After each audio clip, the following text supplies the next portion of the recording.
হরে কৃষ্ণ।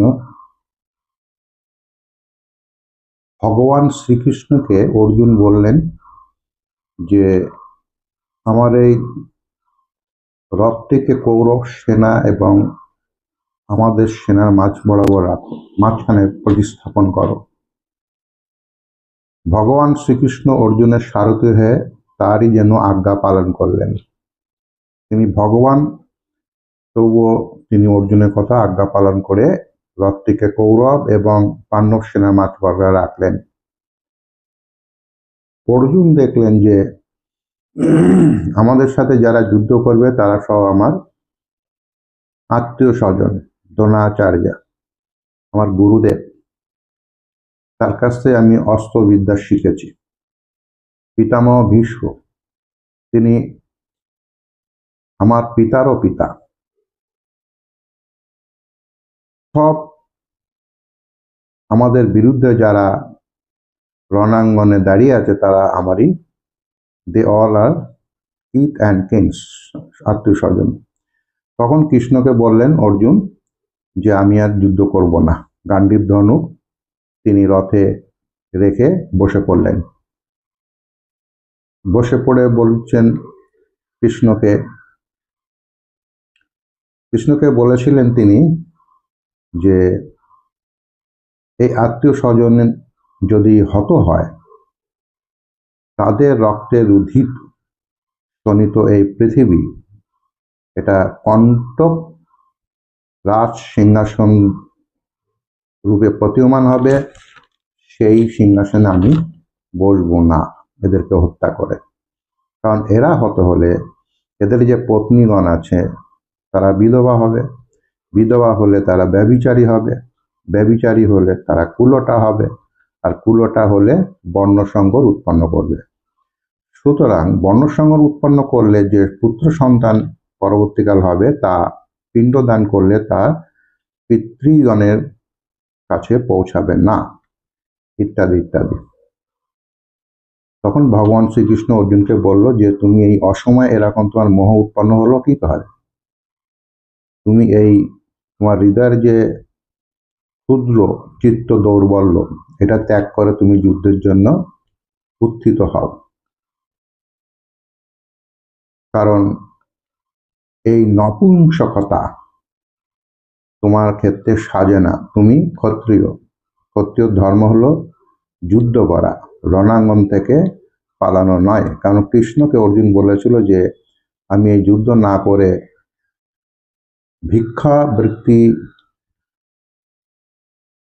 গ্রহণ করব, তবু আমি এদেরকে হত্যা করব না।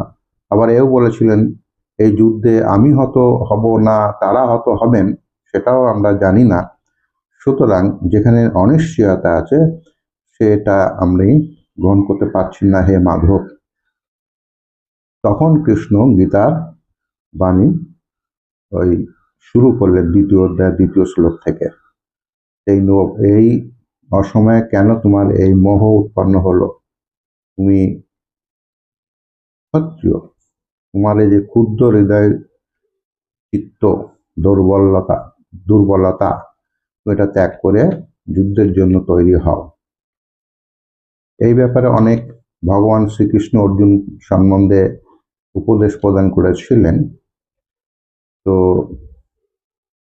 সেখানে একটা খুব গুরুত্বপূর্ণ কথা বলেছেন ভগবান শ্রীকৃষ্ণ, যে যখন অর্জুন বলেছিলেন যে আমার যে কার্পণ্য দোষ সহিত যে ধর্ম সম্বন্ধে মূঢ়চিত্ত হয়ে আমি তোমাকে জিজ্ঞাসা করছি যে আমার পক্ষে যেটা শ্রেষ্ঠ শ্রেয়স্কর বা কল্যাণকর তুমি তাই আমাকে বলো।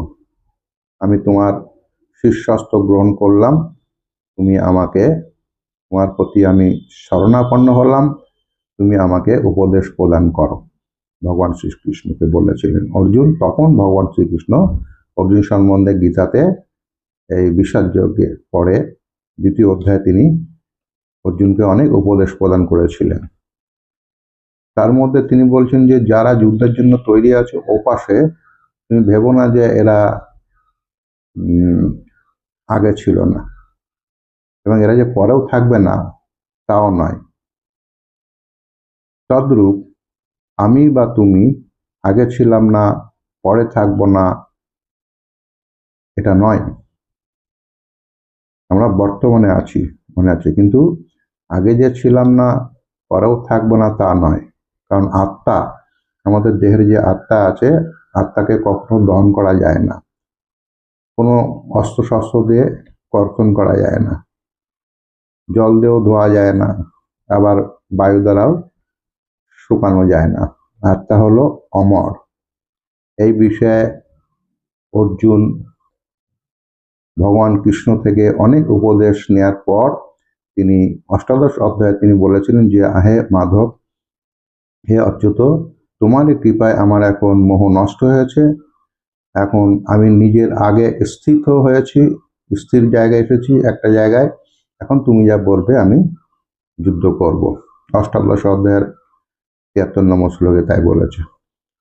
কারণ ভগবান শ্রীকৃষ্ণ আগেই বলেছিলেন যে সমস্ত ধর্মকর্ম ত্যাগ করে তুমি কেবলমাত্র আমার শরণাপন্ন হও, তাহলে আমি তোমার সমস্ত পাপ মুক্ত করে দেব, এবং এই বিষয়ে কোনো চিন্তা করো না।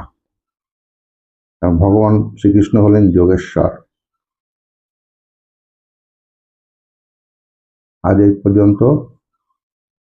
নমস্কার।